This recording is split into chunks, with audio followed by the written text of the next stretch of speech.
19절까지 말씀입니다.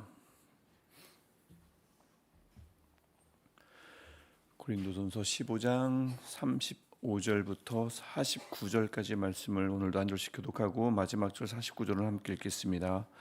누가 묻기를 죽은 자들이 어떻게 다시 살아나며 어떠한 몸으로 오느냐 하리니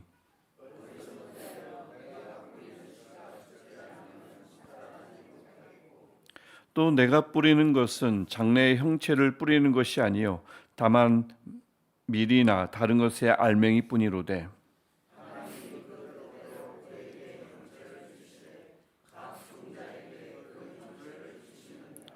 육체는 다 같은 육체가 아니니 하나는 사람의 육체요 하나는 짐승의 육체요 하나는 새의 육체요 하나는 물고기의 육체라.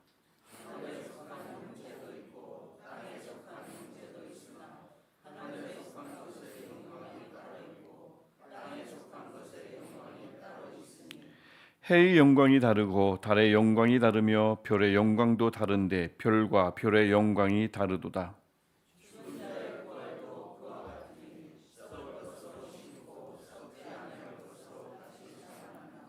욕된 것으로 심고 영광스러운 것으로 다시 살아나며 약한 것으로 심고 강한 것으로 다시 살아나며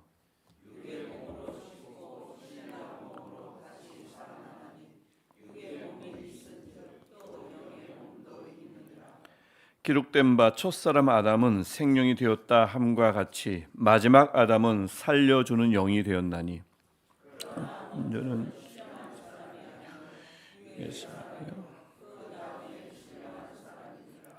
첫사람은 땅에서 났으니 흙에 속한 자이거니와 둘째 사람은 하늘에서 나셨느니라.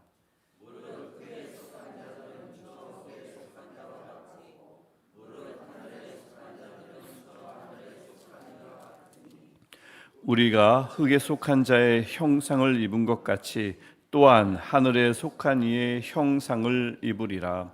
아멘. 바울은 그 삶을 가만히 돌아보며 날마다 죽는 것과 같은 삶, 그런 고난의 삶을 살면서도 그가 그 모든 고난과 어려움을 극복하고 또 모든 위험을 무릅쓸 수 있었던 이유는 한 가지, 부활이 있기 때문이라고 고린도 교회를 향해서 외칩니다. 특별히 그 교회 안에는 이 부활을 믿지 않는 이들이 있었기 때문에 그렇죠. 오늘 본문에서는 그 부활의 몸이, 우리가 입게 될 부활의 몸이 어떤 몸이냐에 대해서 이제 증언하는데요. 하지만 사실 바울은 부활하신 주님을 직접 만난 적은 없습니다.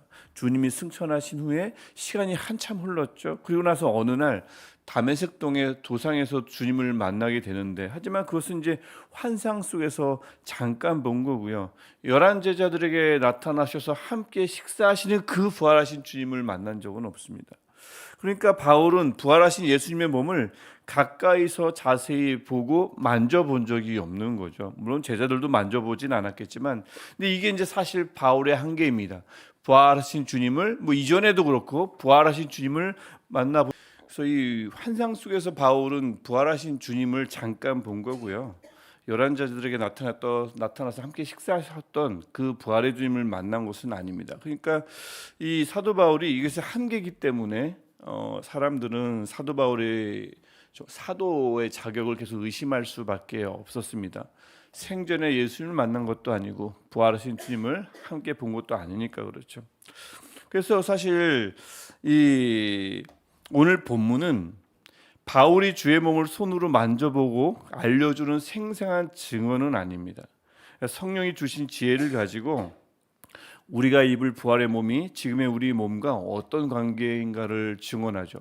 좀 바라본다면, 먼저 소망한다면, 그 예수님의 부활하신 몸을 직접 보았던 11 제자들 중에 누군가가 그 부활의 몸을 좀 증언했다면 우리가 실제 어떤 몸으로 이게 바뀌는가를 좀 더 정확히 알 수가 있었을 텐데, 이 실제 목격했던 제자들이 그 몸에 대해서 증언을 한 제자는 아무도 없습니다.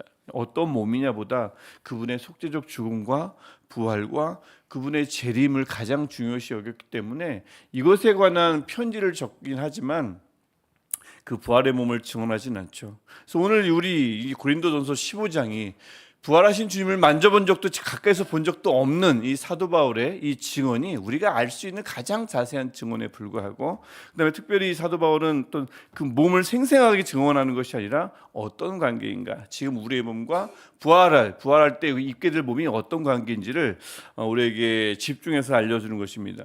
하지만 이 말씀만으로도 우리의 부활 신앙에 충분하기 때문에 주님은 사도 바울도 마찬가지고 모든 그리스도인에게 다른 것을 더 허락하시질 않습니다. 이것만으로도 충분하게 허락하지 않기 때문에 우리가 상상의 나래는 펼 수 있지만 성경에 나오지 않은 것을 굳이 더 상상할 필요는 없는 거죠. 여기까지 충분하기 때문에 여기까지 허락하신 것입니다. 그래서 먼저 36절부터 38절에서 나오는 씨앗 비유를 보십시오. 이건 정말 중요한 비유거든요. 이 핵심이 뭡니까? 땅에 미라를 심으면 밀이 나온다는 겁니다. 아주 간단한 비유입니다. 땅에 미라를 심었는데 벼가 나올 리가 없죠. 이게 무슨 뜻일까요? 씨앗이 나무가 되는 걸 볼 때 모양은 완전히 달라집니다. 씨앗과 나무의 모양은 완전히 다르죠. 하지만 그 정체성은 이어진다는 겁니다. 미라를 심으면 밀이 나오는 거고요. 포도 씨앗을 심으면 포도나무 싹이 나오는 거죠. 다른 나무가 갑자기 나오는 게 아니라는 거죠. 부활의 몸도 마찬가지라는 겁니다. 성도가 입게 될 부활의 몸은 지금의 몸과 무관한 전혀 다른 몸이 나오는 것이 아니라는 거죠. 지금 우리의 몸이 호련히 하나님의 능력으로 변화된 몸이 된다는 거죠. 그것이 바로 부활의 몸임을 이 씨앗 비유가 정확히 우리에게 설명해 주고 있습니다. 우리의 몸은 전혀 다른 몸이 아니에요. 부활할 때 지금 우리의 몸이 이어지는 겁니다. 그러니까 지금 우리의 몸을 함부로 망가뜨리면, 다루면 안 된다고 지난 주에도 제가 말씀드렸지 않습니까? 미랄이 밀이 되듯 지금 우리의 몸이 부활의 몸이 된다는 믿음을 가졌다면, 살아있는 동안에는, 저도 살아있는 동안에는 현재의 몸을 귀하게 다루어야 하는 것입니다. 근데 이 사도 바울은 과연 이렇게 이 몸이 이어지면서도 전혀 다른 몸, 동일하지만 변화되는 몸, 그러니까 이것을 이제 신학적으로는 연속성과 불연속성이라고 말하는데 무슨 뜻인지 바로 이해가 가시겠죠. 이것이 과연 가능하냐, 어떻게 이런 몸을 하나님이 주실 수가 있느냐라고 의심할 수가 있으니까 39절부터 41절에서 이 땅에 얼마나 몸의 종류가 다양한가를 쭉 설명합니다. 사람의 몸, 들짐승의 몸, 어류의 몸, 조류의 몸, 심지어 해와 별, 천상에 있는 모든 존재의 그 모든 형상이 하나님께서 각 사람 다 다르게, 모든 존재에게 가장 다 다르지만 가장 적합한, 가장 알맞은 형상을 주셨다라는 것이 39절부터 41절의 증언입니다. 왜 이런 얘기를 하냐면, 하나님이 이렇게 모든 사람들에게, 각 모든 존재에게 가장 알맞은 형상을 주실 수가 있는 분이 우리 하나님인데, 장차 성도들에게 같지만 다른, 모든 사람들과 전혀 다르지만 그 사람이 원래 가지고 있던 몸과 또 같은 이런 신비스러운 부활의 몸을 왜 주실 수가 없겠느냐라는 말을 하는 거죠. 그 일은, 부활의 몸을 각 사람에게 주는 일은 전혀 어려운 일이 아님을 말하는 것입니다. 즉 부활의 몸은 결코 허무맹랑한 일이 아닌데, 이야기가 아닌데 왜 믿지 못하냐는 거죠. 그래서 바울은 이제 그 몸이 얼마나 영광스러운지를 42절부터 44절에서 설명합니다. 지금 우리 몸은 어때요? 지금 이 42절 44절 보시면 그 안에 있는 내용을 보면 썩을 몸이고요, 욕된 몸이고요, 즉 아담의 타락으로 죄와 죽음에 노출된 몸이라는 뜻입니다. 또 약한 몸입니다. 하지만 지금 이런 몸이 어떻게 변한다고 하죠? 썩지 않을 몸으로, 영광스러운 몸으로, 강한 몸으로 다시 살아난다고 말씀합니다. 특히 44절이 다시 한번 정리하듯이 육의 몸, 즉 육의 본성과 한계 갇힌 몸이 신령한 몸으로 바뀐다고 말씀하죠. 여기서 신령한 몸, 즉 영의 몸이란 성령에 의해서 완전히 변화돼서 성령이 완전히 다스리는 몸이라는 뜻입니다. 그러니까 신령한 몸 하면 몸이 없는 그냥 어떤 영혼 상태를 말하는 게 아니고, 몸이지만 죄와 죽음의 지배를 벗어나서 성령께서 완전히 다스리는 몸, 이게 바로 신령한 몸이라는 뜻입니다. 그래서 그때가 되면 에베소서 말씀이 명하는 것처럼 우리가 굳이 성령의 충만함을 구할 필요가 없겠지요. 지금은 우리가 늘 성령 충만을 구해야 합니다. 왜냐하면 우리 지금 연약하기 때문에 그렇습니다. 하지만 신령한 몸, 성령에 의해서 완전히 지배된 몸을 입는 그 부활의 몸을 입게 되면 전혀 달라지는 거죠. 성령께서 완전히 다스리는 몸이기 때문에 그냥 성령으로 영원히 충만한 몸이 될 줄 믿습니다. 그럼 우리 안에 어떻게 될까요? 사랑이 늘 넘칠 거고요. 아무리 찬양해도 완전한 몸이니 지치지 않을 거고요. 온갖 성령의 열매가 주렁주렁 열릴 것입니다. 하지만 지금 우리는 이제 아직 생령으로 살아가는 거죠. 45절이 말하는 생령, 즉 이 구약의 네페시 하야, 숨쉬는 생명체라는 뜻이죠. 즉 첫사람 아담처럼 하나님께로부터 생명을 공급받아서 숨을 공급받아서 숨쉬는 존재로 지금은 살아갈 수밖에 없습니다. 물론 이것도 하나님께서 참으로 좋다라고 만들어 주신 하나님의 생명체지만 그렇습니다. 하지만 주님이 강림하실 때는 살려주는 영이신 그리스도와 완전히 연합함으로써 그분의 영원한 생명에 우리가 참여하게 되는 것입니다. 이게 바로 49절의 약속인 거죠. 49절 다시 한번 보시면 우리가 흙에 속한 자, 아담이죠. 흙에 속한 자의 형상을 입은 것 같이 또한 하늘에 속한 이, 즉 부활하신 그리스도입니다. 하늘에 속한 이의 형상을 입으리라. 이렇게 우리에게 말씀해 주는 겁니다. 그때까지, 그날이 올 때까지 우리의 몸은 아무래도 한계가 많습니다. 욕된 몸이다 보니까 이게 죄라는 걸 알면서도 죄를 짓게 되고요. 회개했지만 또 넘어지고요. 죄와 싸우면서 계속 살아갈 수밖에 없는 것. 이것은 우리가 아직 욕된 몸을 입고 살아가기 때문에 그렇습니다. 또 약한 몸이다 보니까 여기저기 돌아가면서 아프고 병들고 또 늙어갑니다. 안 아프면 좋겠는데 이게 마음대로 어디 됩니까? 안 되죠. 또 썩을 몸이다 보니까 결코 반갑지 않은 달갑지 않은 죽음, 즉 사랑하는 사람들과의 이별을 맞이합니다. 내가 누군가와 사별하면서 겪었던 그 힘든 마음을, 그 어려움을 나도 결국은 곁에 있는 자녀들에게 그 고통을 고스란히 남겨주기 마련입니다. 우리가 다 그래요. 사별을 경험했죠? 이 사별의 그 고통을 분명히 또 남에게 줄 거예요. 그런 썩을 몸이기 때문에 또 그렇습니다. 우리가 그렇습니다. 그러니까 우리가 이와 같은 그 육의 몸의 한계만 생각하면 인생이라는 것이 참 더덥다 싶은 거죠. 솔로몬이 거듭해서 말하는 고백 있지 않습니까? 다 헛되다. 이 솔로몬의 고백은 사실 인생 좀 살아보면 누구나 다 공감하기 마련인 진리입니다. 금방 알아차리는 고백이죠. 인생 무상이다. 그렇죠. 하지만 우리가 누굽니까? 부활을 기다리는 사람들입니다. 부활을 기다리는 씨앗과 같은 사람들인 거죠.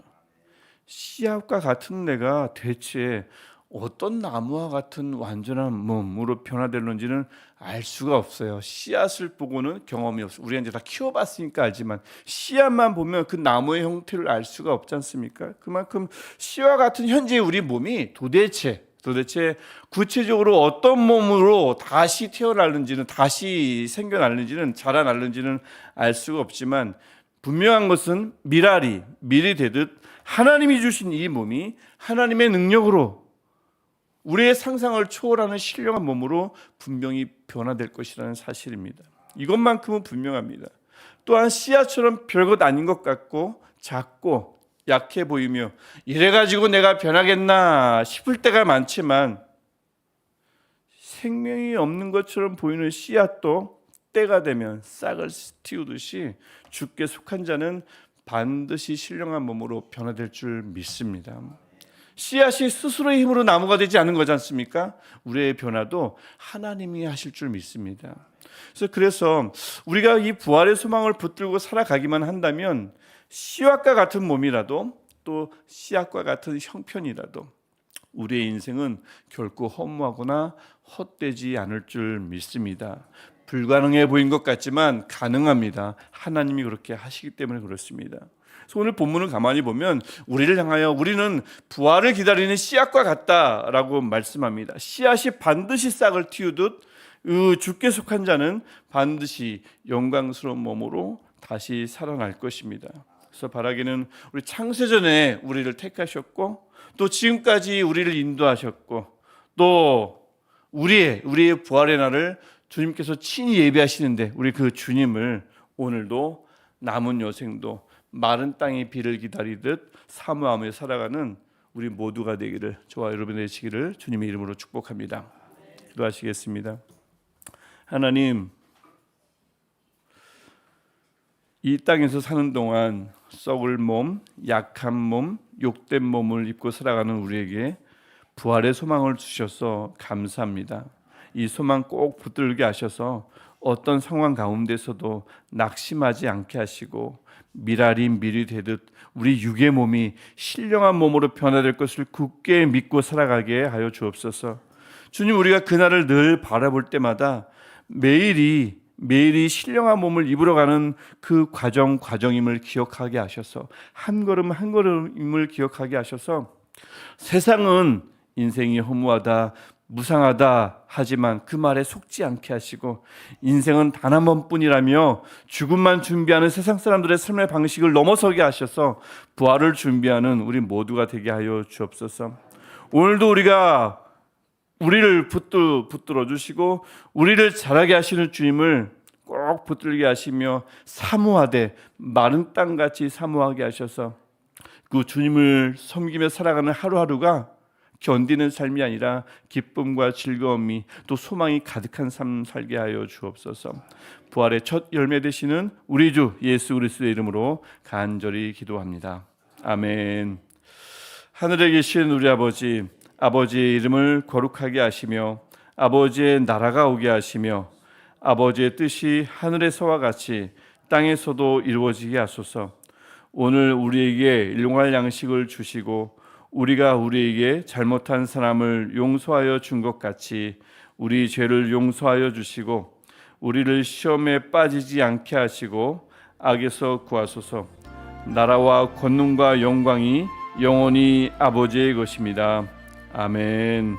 오늘도 우리를 붙드시고 우리의 부활을 준비하시는 우리 하나님 아버지께 우리 간절히 기도하시겠습니다. 하나님,